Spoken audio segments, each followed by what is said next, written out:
E la sera dei miracoli, fai attenzione, qualcuno nei vicoli di Roma con la bocca fa a pezzi una canzone.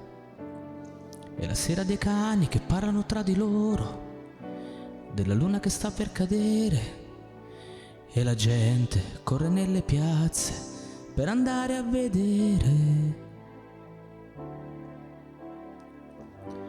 Questa sera così dolce che si potrebbe bere, da passare in 100.000 in uno stadio. Una sera così strana e profonda che lo dice anche la radio, anzi la manda in onda. Tanto nera da sporcare le lenzuola, è l'ora dei miracoli che mi confonde. Mi sembra di sentire il rumore di una nave sulle onde.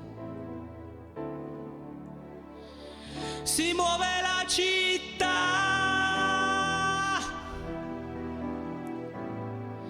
con le piazze, giardini e la gente nei bar. Galleggia e se ne va, anche senza corrente camminerà. Ma questa sera vola, le sue vele sulle case sono 1000 lenzuola.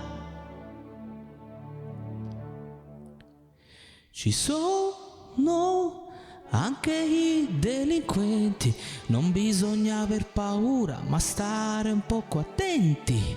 A due gli innamorati sciolgono le vele come i pirati, e in mezzo a questo mare cercherò di capire quale stella sei, perché mi perderei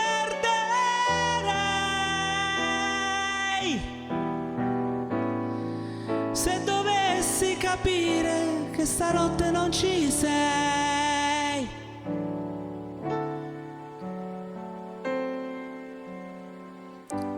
E la notte dei miracoli, fai attenzione, qualcuno nei vicoli di Roma ha scritto una canzone.